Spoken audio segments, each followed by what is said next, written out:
Bonjour à tous et bienvenue sur Jardistream aujourd'hui pour une nouvelle vidéo comme chaque dimanche. Aujourd'hui on va faire un point sur mon jardin et on va commencer par la serre. Je vais vous montrer comment ça pousse. Bah écoutez, ça pousse super bien, on va aller voir tout ça.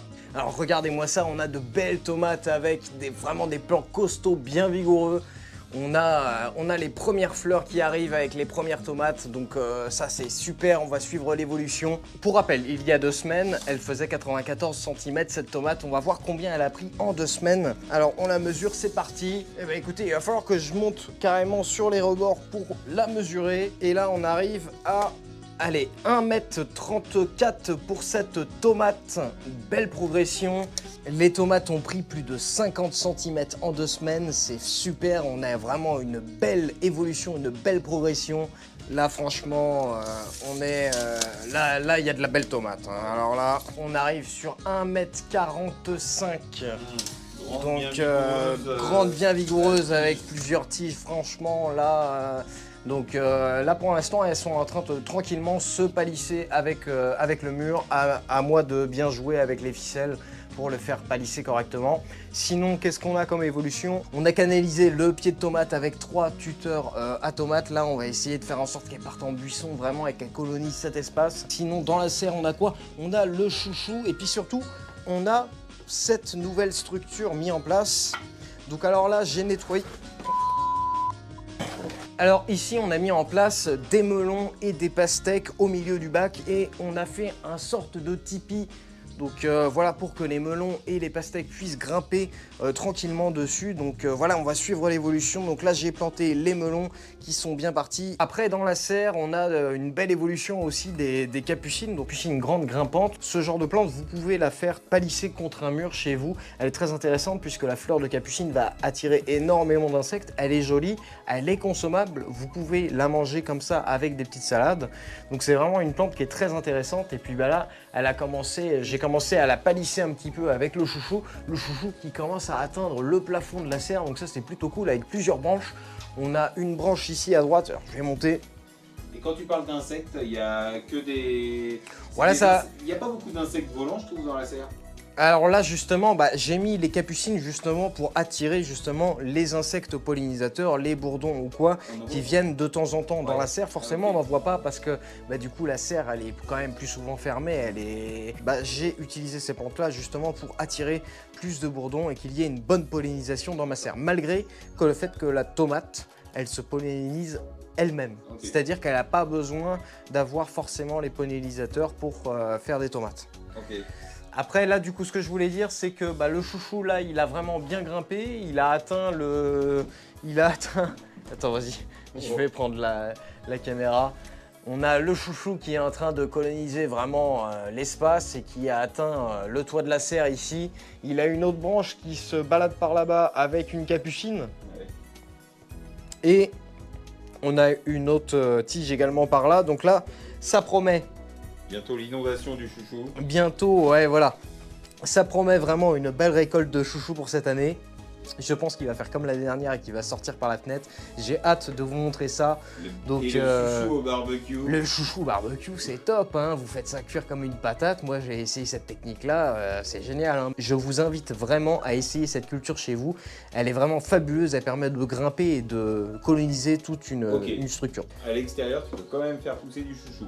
T'as pas besoin d'avoir une serre parce que c'est quand même une plante qu'on voit pas voilà. souvent. Alors une serre c'est vraiment l'idéal pour faire débuter un plant de chouchou puisqu'il y a énormément d'humidité et de chaleur, mais il est tout à fait possible de cultiver du coup le chouchou en extérieur et c'est maintenant qu'il faut le planter puisque les gelées ne sont plus à craindre. Le chouchou ça demande énormément de compost parce que c'est très gourmand en matière organique et ça demande énormément d'arrosage et de chaleur. Donc du coup là vous pouvez essayer de planter un pied de chouchou.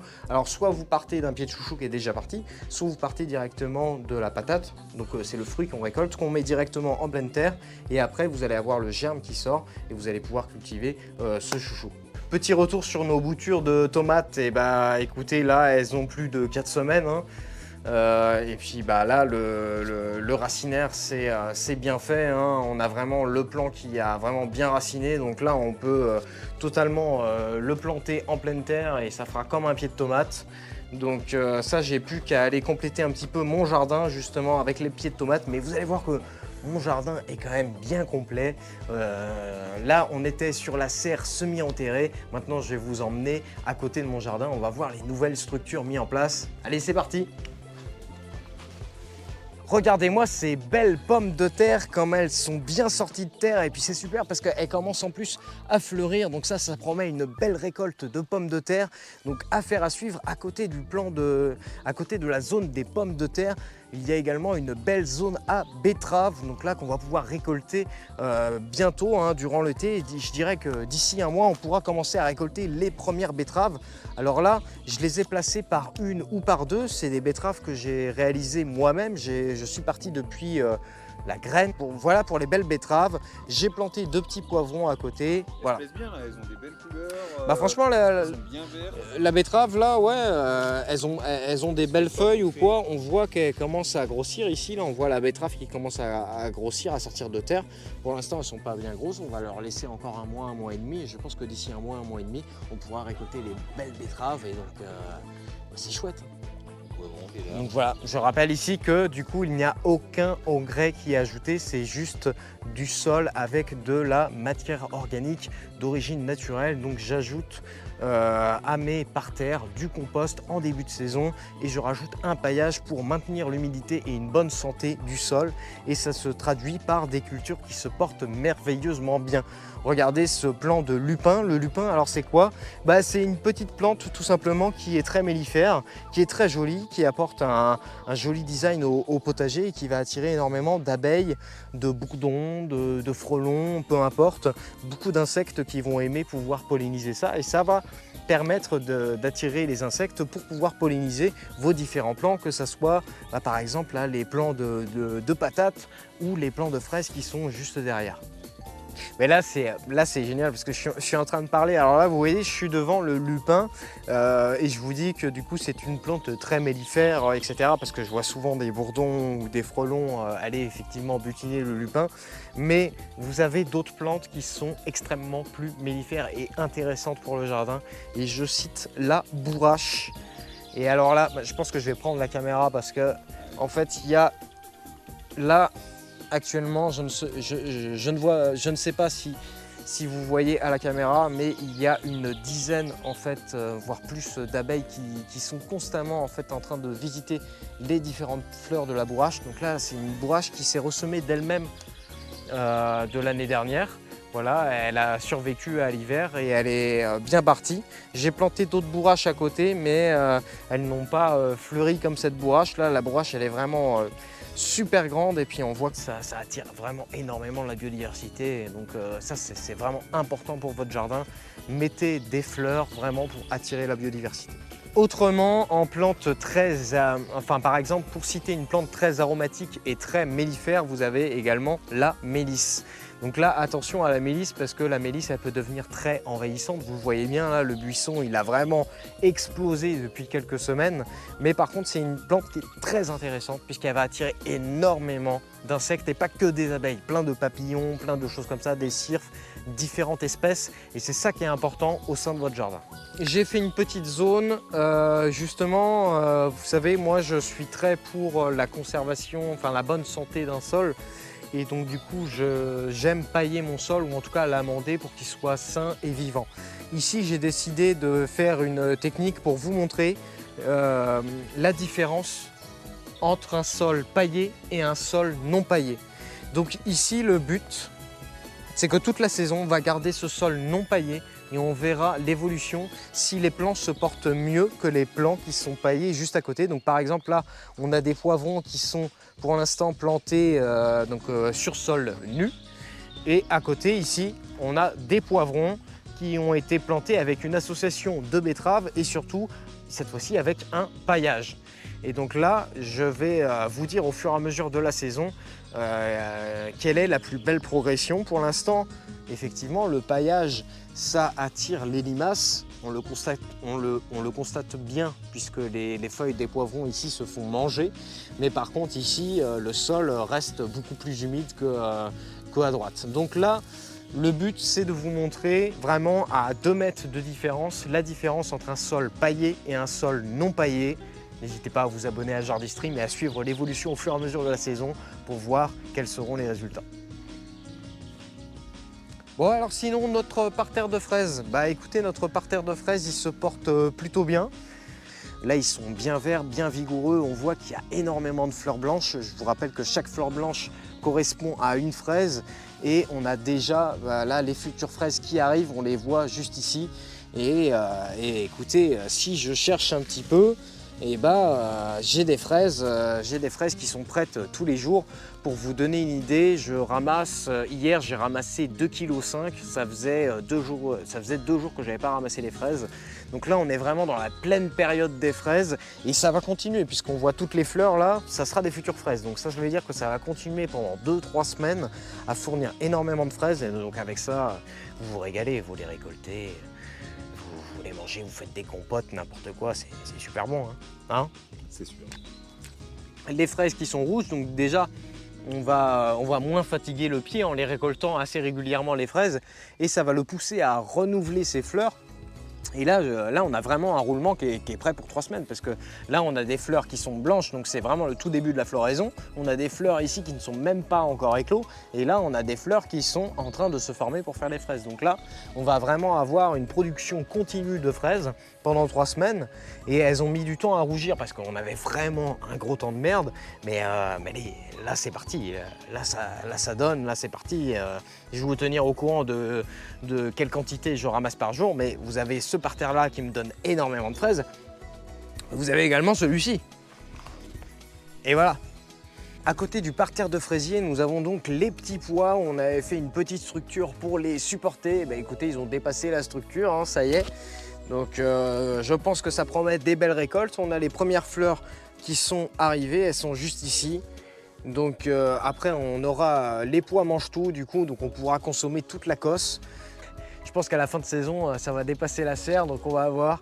Peut-être que la prochaine fois il faudra faire une structure plus haute pour les pois mange tout. Après c'est vrai qu'ils montaient à 2 mètres et que là on a 1,50 m, non on a 1 mètre, ici on a 1,70 m, 1,80 m de hauteur. Donc prévoir peut-être un peu plus haut pour les pois mange tout. Donc voilà. Ils sont bien montés ceux-là, hein, par contre. Ouais, ils sont sympas. Hein. Putain, je suis sur le cul un peu moi. Ah ouais. J'avais pas cru que ça puisse faire aussi propre. Tu vois.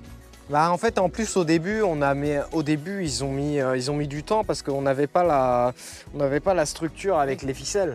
Ouais. Et donc ils sont tenus.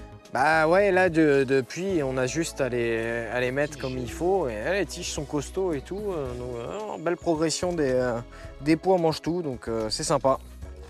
Donc alors l'évolution de nos belles salades, et là nos salades elles sont en train de paumer, hein, donc là vraiment elles sont prêtes à cueillir. Donc là moi je vous avoue je me régale, j'en mange une tous les jours et c'est vraiment un régal de manger ses propres légumes, de manger sa propre salade. C'est des produits faits maison qui sont sains et donc ça je vous invite vraiment chez vous à faire de la salade. Elles se sont pas trop fait manger, j'ai de la chance.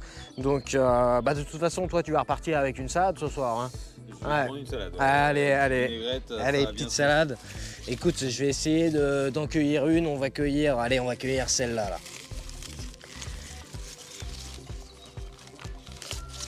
Hop là. Petite salade de Jardy Stream, voilà. On va se régaler avec ça. Avec un petit bout de viande, c'est juste extra.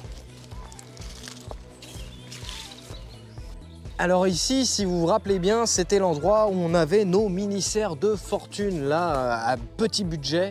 Et on avait planté des tomates qui étaient dans ces mini-serres. Et du coup, il était temps de retirer la mini-serre puisque les tomates, elles touchaient le plafond. Donc là, bien évidemment, elles sont moins belles que celles que j'ai dans ma serre, mais elles se portent quand même très très bien. On a les grappes de tomates qui arrivent. Donc là, on a mis 4 tuteurs pour essayer de les canaliser. Et là, le but, c'est qu'elles grandissent, elles grandissent, elles grandissent. Et puis là, sur le dessus, on va mettre un filet et le but, ça sera de faire un beau filet à tomates. On va voir, ça reste une expérience, hein, comme d'hab sur Jardy Stream. J'ai jamais essayé cette méthode, donc j'ai envie de l'essayer cette année et de vous montrer le résultat. Après, ça reste de la théorie. Hein. Pour l'instant, on est à l'étape de la théorie. Maintenant, il faut passer à la pratique et donc voilà. Pour l'instant, elles ont tendance plutôt quand même à buissonner qu'à grimper. Donc on va voir l'évolution, mais en tout cas, elles se portent bien. Donc alors ici, on avait toute une plate-bande qui est... Oh, ça pique les orties. on avait toute une plate-bande qui était disponible et dans cette plate-bande, je suis venu implanter des pieds de tomates cerises et on a décidé de leur préparer un gros tipi comme ça pour que la tomate cerise elle grimpe, elle grimpe, elle grimpe, elle grimpe et qu'on ait juste à cueillir nos tomates cerises. Donc maintenant, le challenge c'est d'essayer que la tomate cerise elle atteigne le bout du tipi. Donc là, on est sur un tipi qui fait au moins 2 mètres. Donc on va voir si j'arrive à la fin de l'été à faire des tomates cerises de 2 mètres. On verra. Allez. C'est pas mal, ça donne de la hauteur au jardin. Ça donne de la hauteur au jardin. Ça donc... fait beau, hein, ouais. Ouais, voilà, ça fait des petits tipis. On a voulu en faire 3 sur la zone et il y a 3 pieds de tomates cerises. À côté des tomates cerises, j'ai planté des pieds de maïs pour aider en fait le pied de tomate cerise à grimper. Et donc, je pense que cette petite zone, elle va donner aussi. On a du persil, on a du persil, on a un framboisier au fond, donc voilà. Mais ici, du coup, nous avons la vigne donc, qui se porte, ma foi, plutôt bien. C'est pareil, ici, on a les petites grappes de raisin qui commencent à se former. Donc ça promet de belles petites récoltes. Il va falloir être patient et attendre au moins la fin du mois d'août, voire début de septembre pour pouvoir récolter les premiers raisins. Mais en tout cas, elle se porte bien. Donc affaire à suivre. Voilà pour la partie. Un peu de maladie. Alors du coup, au niveau de la maladie, ça c'est la cloque. Hein. C'est une maladie qui est plus visuelle, qui n'affecte en rien le fruit, la saveur du fruit en tout cas. Elle est juste visuelle, c'est sûr que c'est embêtant.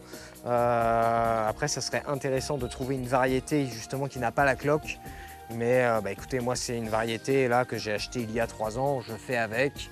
Et ouais, j'aimerais bien trouver une variété qui ne subisse pas cette maladie. Mais je ne perds pas espoir, j'essaye d'utiliser différentes techniques et j'aimerais bien qu'elle parvienne à combattre la maladie d'elle-même.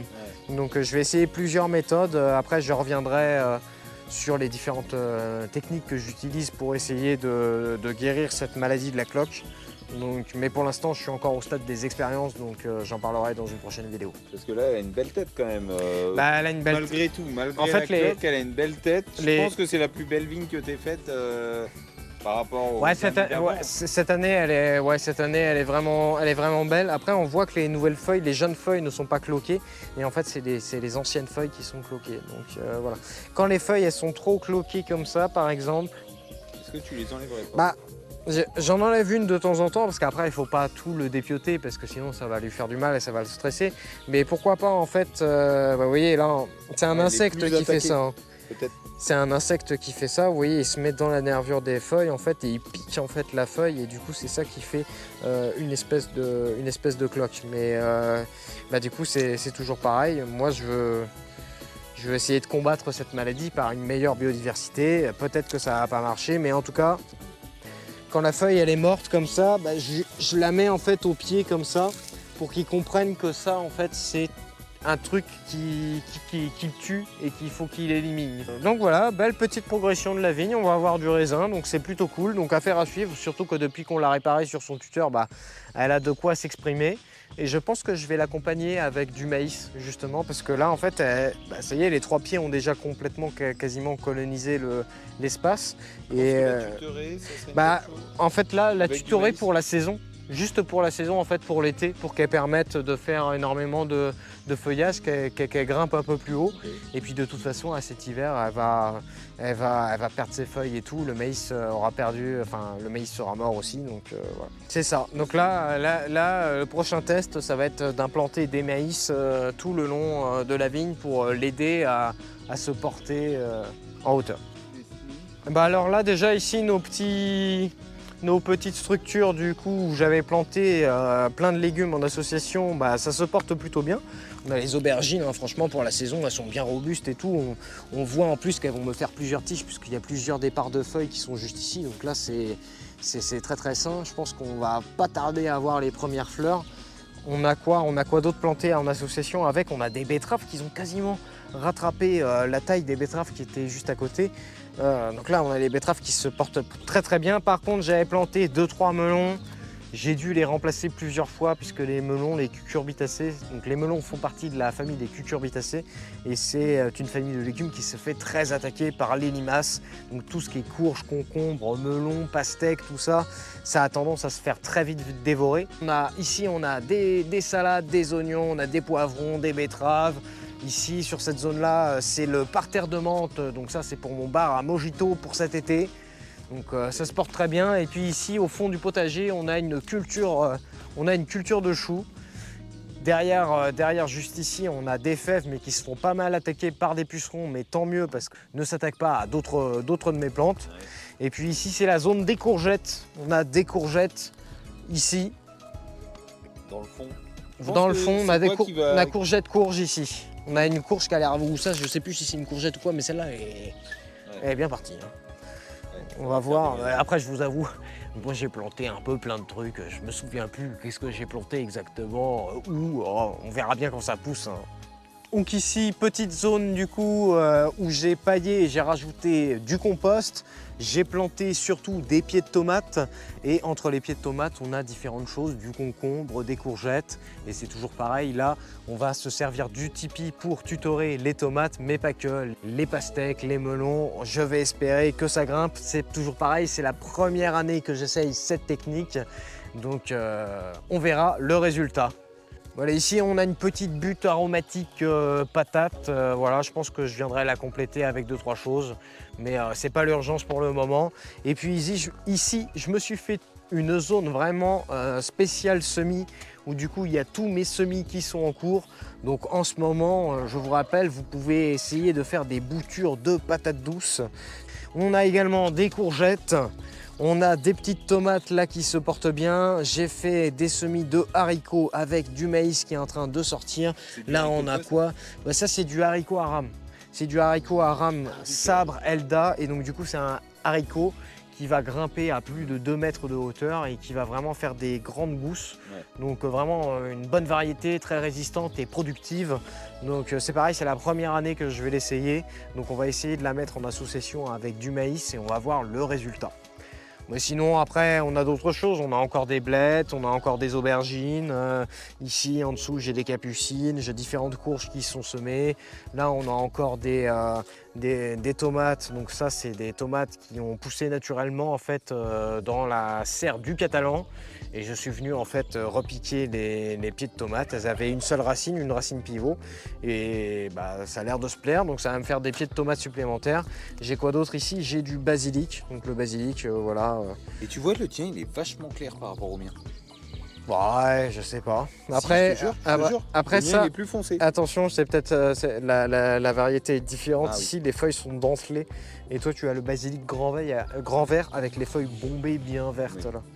Mais après ça, le manque de verre, ça peut être dû que là, je pense que de toute façon, ça fait un moment qui demande à être rempoté en pleine terre. Mais le problème, c'est que le basilic, c'est toujours pareil. C'est très fragile, ça se fait très vite attaquer, comme les concombres, les melons, par les limaces. Et donc du coup, moi j'ai envie de les chouchouter un peu et vraiment de les planter quand ils sont en pleine forme, qui peuvent résister à ces différentes attaques. Donc voilà, beaucoup de maïs, beaucoup de courges, beaucoup de haricots qui ont été semés les dernières semaines et qui sont du coup au chaud dans les petites tentes qui vont rester ici, je pense, encore pendant un mois et demi, le temps que je renouvelle mes semis régulièrement pour avoir des récoltes tout au long de la saison. Donc voilà pour le petit tour du jardin. Pour terminer cette vidéo, on finit par quelques images de la mare. Si vous êtes intéressé, j'ai fait une vidéo qui traite à ce sujet complète, comment j'ai créé cette mare. Cette mare, elle sert à quoi? Elle sert à accueillir la biodiversité dans mon jardin. Et pour faire un petit topo, bah écoutez, ça se porte plutôt bien. Il y a les petites plantes, elles ont commencé à faire leur implantation. Il y a des plantes qui se sont fait manger par les limaces, mais ça, écoutez, c'est le jeu. Mais voilà, dans l'ensemble, c'est plutôt bien. C'est vraiment très très chouette esthétiquement. C'est vraiment un bel endroit pour pouvoir se poser. Et... Allez, moi écoutez, je vous laisse. Je vais me poser sur la petite chilienne et puis profiter de ce petit paradis naturel. Merci infiniment d'avoir suivi cette vidéo jusqu'au bout. Un grand merci spécial à nos 1650 abonnés. C'est grâce à vous que je trouve la force de faire les vidéos. N'hésitez pas à liker la vidéo, à partager et à mettre un petit commentaire, ça fait toujours plaisir, je réponds à tous les commentaires. Vous pouvez me retrouver sur les différents réseaux, TikTok, Instagram, n'hésitez pas. Moi je vous dis à la semaine prochaine où ça sera un épisode où on parlera de l'évolution de la peupleray. Allez, je vous laisse sur ces belles images, je vous dis à la prochaine et à bientôt. Comme mot de la fin, je dirais, n'oubliez pas de promouvoir Jardistream à travers le monde. Voilà.